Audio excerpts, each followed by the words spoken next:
বন্ধুরা, আমি এসেছি আজকে। দেখুন কি রান্না নিয়ে। আমি এই যে ভোলা মাছ ভেজে নিয়েছি আগের থেকেই। আমি কিন্তু এটা একদমই কম মশলা দিয়ে রান্না করব, আর এটা কিন্তু খেতে খুব ভালোও লাগে। এই যে দেখুন, আমার তেল গরম হয়ে গেছে।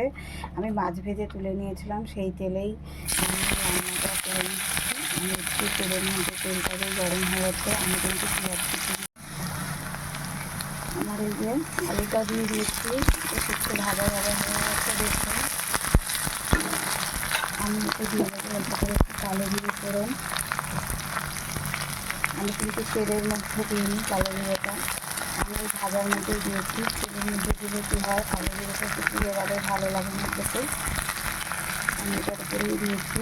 দেখুন, আমার পেঁয়াজ আলু বেশ ভাজা ভাজা হয়ে গেছে।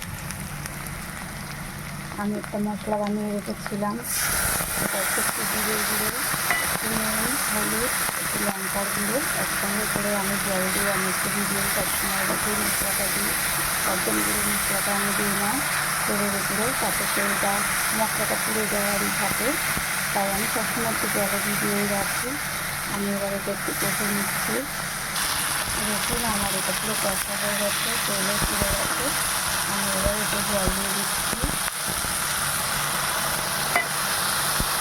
জল দিয়ে দিলাম।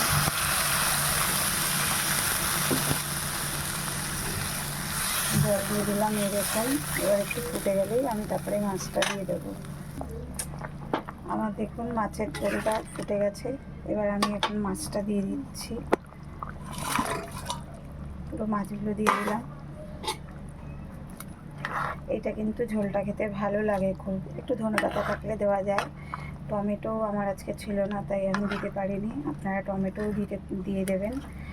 আর এতে ধনেপাতা দেওয়া যায়, তা আমার আজকে নেই বলে আমি দিইনি। আমার কিন্তু মাছের ঝোলটা একটা টকবক করে ফুটলেই পুরো রেডি। এটা একদম কম মশলা দিয়ে খেতে খুব ভালো হয়, ভালোও লাগে খেতে। এরকম পাতলা করে মাছের, একদম পাতলা হয় না, আবার একদম খুব ঝাল টাইপেরও হয় না। এটা কিন্তু খেতে খুব ভালো লাগে খেতে। এটা খুব ভালোও হয়। যদি আপনাদের আমার এই রান্নাটা ভালো লাগে, একটু আমাকে লাইক কমেন্ট শেয়ার করবেন। দেখুন, আমি কিন্তু মাছের ঝোলটা পুরো রেডি। এরকমই থাকবে, একটু বেশ একদম পাতলাও না, আবার বেশ এরকম থাকবে। এটা খুব ঠান্ডা হয়ে গেলে আর একটু বসে যাবে। আমি এখনই মতো আসছি, আবার পরের ব্লগে দেখা হবে।